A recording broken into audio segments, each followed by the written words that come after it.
எல்லாருக்கும் வணக்கம். இந்த வீடியோல நம்ம எதை பத்தி பார்க்க போறோம் அப்படின்னா, ஒரு 10 இன்ஃபர்மேஷன் பத்தி பார்க்க போறோம். உங்களுக்கு இன்கம் டாக்ஸ்ல இருந்து நோட்டீஸ் வராம இருக்கணும் அப்படின்னா, இந்த 10 இன்ஃபர்மேஷன கேட்டீங்கன்னா போதும். அதுல இருந்து நமக்கு ஒரு அவேர்னஸ் கிடைக்கிறதுக்கு வாய்ப்பு இருக்கு. இப்ப நம்ம வீடியோக்குள்ள போவோம். இந்த 10 இன்ஃபர்மேஷன் கேட்கறதுக்கு நீங்க ஃபுல் வீடியோவை ஸ்கிப் பண்ணாம பாருங்க. எது மூலமாலாம் நமக்கு நோட்டீஸ் வர்றதுக்கு வாய்ப்பு இருக்குன்னு பார்த்தீங்கன்னா, கேஷ் டீலிங் மூலமா. அதாவது கேஷ் டெபாசிட் டு பேங்க்.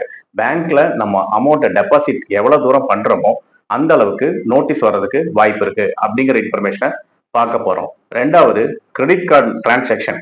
நம்ம எவ்வளவு கிரெடிட் கார்டு வச்சிருக்கோமோ அந்த டிரான்சாக்ஷன் எப்படி இருக்கு? அது மூலமா நமக்கு எப்படி நோட்டீஸ் டிரான்சாக்ஷன் ஒரு லிமிட்டுக்கு மேல போகும்போது நோட்டீஸ் வர்றதுக்கு வாய்ப்பு இருக்கு. அதை பத்தியும் பார்க்க போறோம். 3வது நம்ம ஒரு ப்ராப்பர்ட்டி பர்ச்சேஸ் அல்லது சேல் பண்ணும்போது எவ்வளவு லிமிட்டுக்கு மேல போச்சுன்னா நமக்கு டாக்ஸ் வந்து நோட்டீஸ் வரும், டாக்ஸ் டிபார்ட்மெண்ட்ல இருந்து நோட்டீஸ் வரும் அப்படிங்கிற இன்ஃபர்மேஷன் பார்க்க போறோம். அதே மாதிரி கிஃப்ட், அதாவது கேஷ் கிஃப்ட், அந்த மாதிரி ஒரு இன்ஃபர்மேஷன் மூலமா அதுக்கு ஒரு லிமிட் இருக்கு. அந்த லிமிட் கிராஸ் ஆகும்போது நமக்கு டாக்ஸ் டிபார்ட்மெண்ட்ல இருந்து நோட்டீஸ் வர்றதுக்கு வாய்ப்பு இருக்கு. அதனால வீடியோவை கடைசி வரைக்கும் பாருங்க. சப்ஸ்கிரைப் பண்ணாதவங்க சப்ஸ்கிரைப் பண்ணி வச்சுக்கோங்க. இப்போ நம்ம ஒவ்வொரு இன்ஃபர்மேஷனா ஷார்ட் அண்ட் பிரீஃபா பார்த்துடலாம்.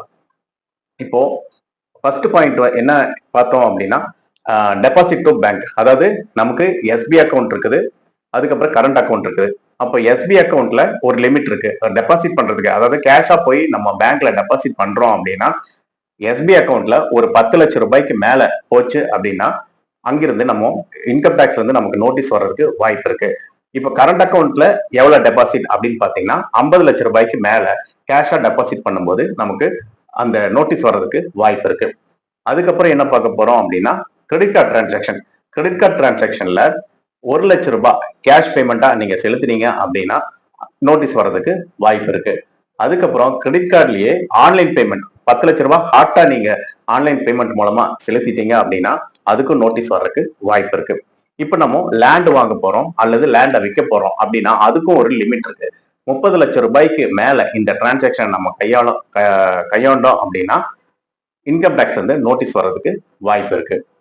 இப்போ இன்வெஸ்ட்மெண்ட் நீங்க பண்ண போறீங்க. இன்வெஸ்ட்மெண்ட் பண்ணும்போது பிக்ஸ்ட் டெபாசிட்ல இன்வெஸ்ட் பண்றோம், ஒரு வருஷத்துக்கு 10 லட்சம் ரூபாய்க்கு மேல கிராஸ் ஆயிடுச்சுன்னா கண்டிப்பா நோட்டீஸ் வர்றதுக்கு வாய்ப்பு இருக்கு. அதே மாதிரி ஃபாரின் டிராவல் அல்லது ஃபாரெக்ஸ் பர்ச்சேஸ் ஒரு 10 லட்சம் ரூபாய்க்கு மேல கிராஸ் ஆச்சுன்னா அவங்களுக்கும் நோட்டீஸ் வர்றதுக்கு வாய்ப்பு இருக்கு. ஷேர்ஸ்ல ஒரு 10 லட்சம் ரூபாய்க்கு மேல, மியூச்சுவல் ஃபண்ட்ல 10 லட்சம் ரூபாய்க்கு மேல நம்ம இன்வெஸ்ட் பண்ணணும் அப்படின்னா அவங்களுக்கும் நோட்டீஸ் வர்றதுக்கு வாய்ப்பு இருக்கு. இப்போ கேஷை பத்தி பார்க்கலாம். கேஷ் அப்படின்னு பார்க்கும்போது கேஷ் வந்து ஒரு 2 லட்சம் ரூபாய் ஒரு நாள்ல நம்ம ரிசீவ் பண்ணிட்டோம் அப்படின்னா அதுக்கும் வாய்ப்பு இருக்கு, நோட்டீஸ் வர்றதுக்கு வாய்ப்பு இருக்கு. கேஷ் கிஃப்ட், அதாவது எந்த டாக்குமெண்ட்டுமே இல்லாம ஒரு 50,000 ரூபாய்க்கு மேல நீங்க கேஷா வாங்கிட்டீங்க, கிஃப்டா வாங்கிட்டீங்க அப்படின்னா அவங்களுக்கும் நோட்டீஸ் வர்றதுக்கு வாய்ப்பு இருக்கு. ஒரு முக்கியமான இன்ஃபர்மேஷனை நம்ம பார்க்க போறோம். முக்கியமா நம்ம இன்கம் டாக்ஸ் ஃபைல் பண்றதை விட்டுடவே கூடாது. ஏன்னு கேட்டீங்கன்னா, இப்ப இந்த 10 லிஸ்ட்டை பார்த்தோம் இல்லைங்களா, இது எல்லாமே நம்ம அக்கௌண்ட்ல கணக்கு வச்சு அது மூலமா ஒரு இன்கம் டாக்ஸ் ரிட்டர்னை ஃபைல் பண்ணிட்டோம் அப்படின்னா நமக்கு ப்ராப்ளம் வராது. இப்போ கேஷா நம்ம டீல் பண்றோம்.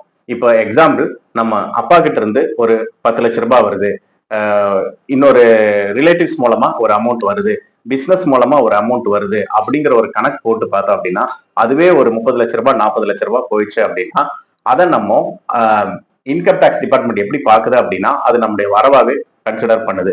இப்ப சப்போஸ் நம்ம ரிட்டர்ன் ஃபைல் பண்ணாமையே விட்டுட்டோம், இது நம்ம அவங்க கேட்டா சொல்லிக்கலாம் அப்படிங்கிற ரெக்கார்ட் இல்லாம நீங்க ஒர்க் பண்ணணும்னா பேசினோம்னா அது செல்லுபடி ஆகாது.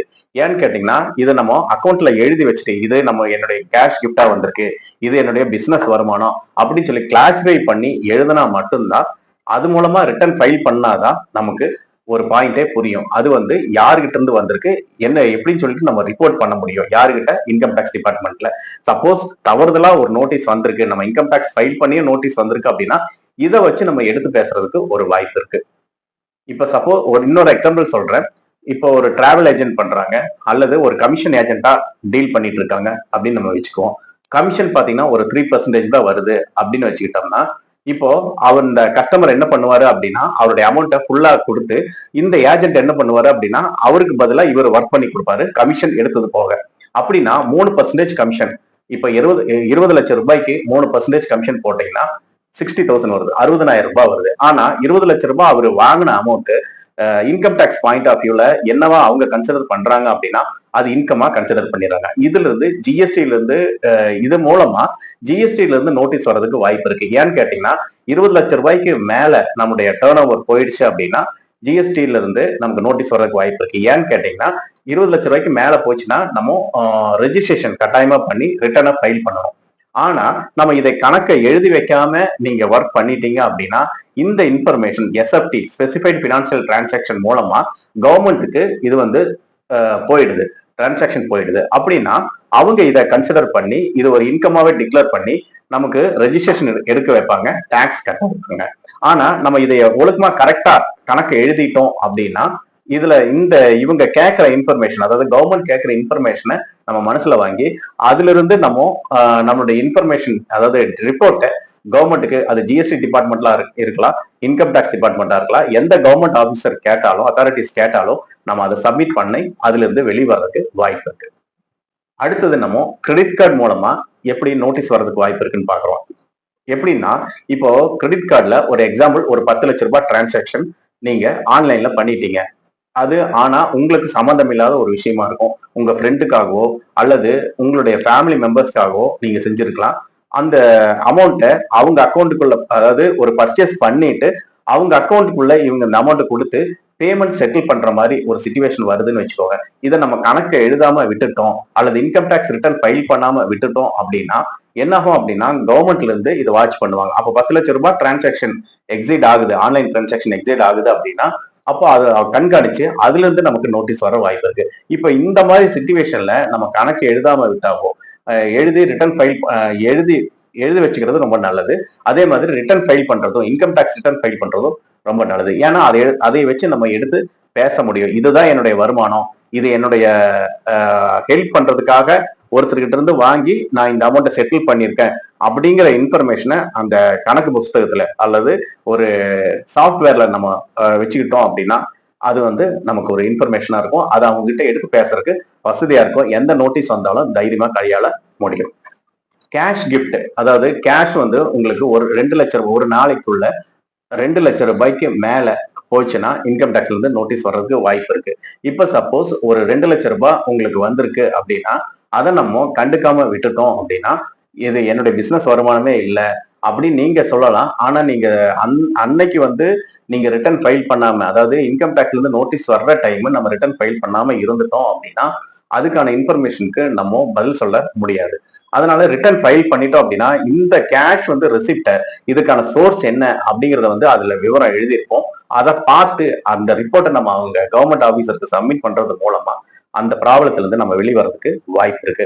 இப்போ கேஷ் கிஃப்ட் 50,000 ரூபாய்க்கு மேல போச்சு அப்படின்னா, அதாவது வித்தவுட் டாக்குமெண்டா இருந்ததுன்னா கவர்மெண்ட் கிட்ட இருந்து நோட்டீஸ் வர, அதாவது இன்கம் டேக்ஸ் டிபார்ட்மெண்ட் இருந்து நோட்டீஸ் வர வாய்ப்பு ரொம்ப அதிகம். அதனால இதை புரிஞ்சுக்கோங்க. கண்டிப்பா கணக்கு எழுதுங்க, கணக்கு எழுதி ரிட்டர்ன் ஃபைல் பண்ணுங்க வருஷம்.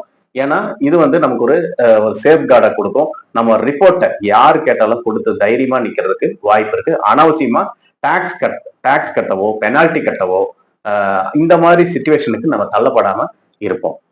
அதனால அக்கௌண்ட்ஸ் மெயின்டைன் பண்ணுங்க, இன்கம் டேக்ஸ் ரிட்டர்ன் ஃபைல் பண்ணுங்க. இந்த வீடியோ உங்களுக்கு பயனுள்ளதா இருக்கும்னு நான் நம்புறேன். சப்ஸ்கிரைப் பண்ணாதவங்க சப்ஸ்கிரைப் பண்ணி வச்சுக்கோங்க, கூடவே பெல் ஐக்கானை பிரஸ் பண்ணுங்க. இது உங்க நண்பர்களுக்கும் ஷேர் பண்ணுங்க. தேங்க்யூ.